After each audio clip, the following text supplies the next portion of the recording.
பிதாவே, உன்னை சிருஷ்டித்தவரும் இஸ்ரவேலை உன்னை உருவாக்கியும் ஆகிய கர்த்தர் உனக்கு சொல்லுகிறதாவது, பயப்படாதே, உன்னை மீட்டுக் கொண்டேன், உன்னை பேர் சொல்லி அனுப்பேன், நீ என்னுடையவர். நீ தண்ணீர் மேல் நடக்கும்போது நான் உன்னோடு இருப்பேன், நீ ஆறுகளை கடக்கும்போது அவைகள் உன்மேல் புரளுவதில்லை.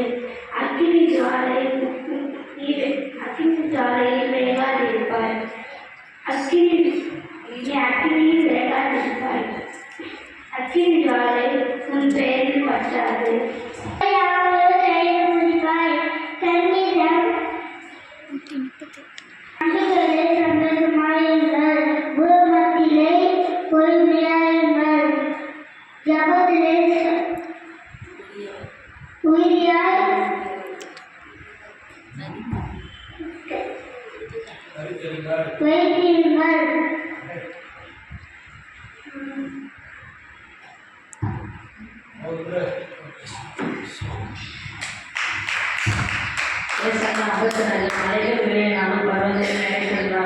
என் கிருபை உனக்கு விலகாமலும் சமாதானத்தின் உடன்படிக்கை நினைப்பெறாமலும் இருக்கும் என்று உங்கள் மனதிலே கர்த்தர் சொல்லியிருக்கிறார்.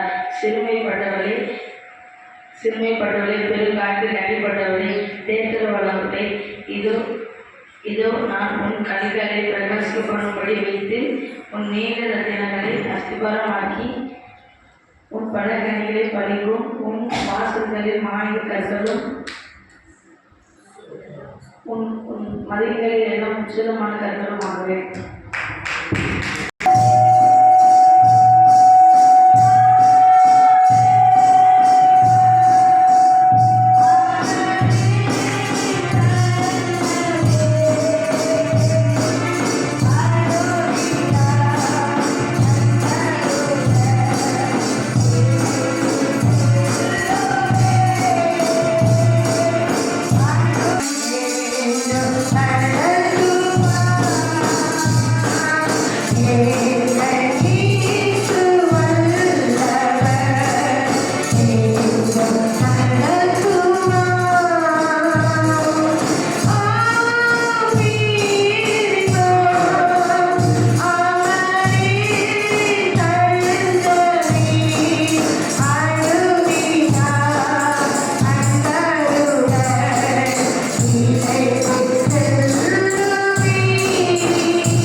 சொன்னது போல அடுத்த வாரம் 30ஆம் தேதி நமக்கு மிஷனரி வாரம். அன்றைக்கு விசேஷிக்க காணிக்கை வைக்கப்படும். இந்த காணிக்கையை நாம் மிஷனரிகளுக்கு முழுவதுமாய் கொடுப்போம். கர்த்தருக்கு ஸ்தோத்திரம். அந்த நாளுக்காகவும் அந்த நாளை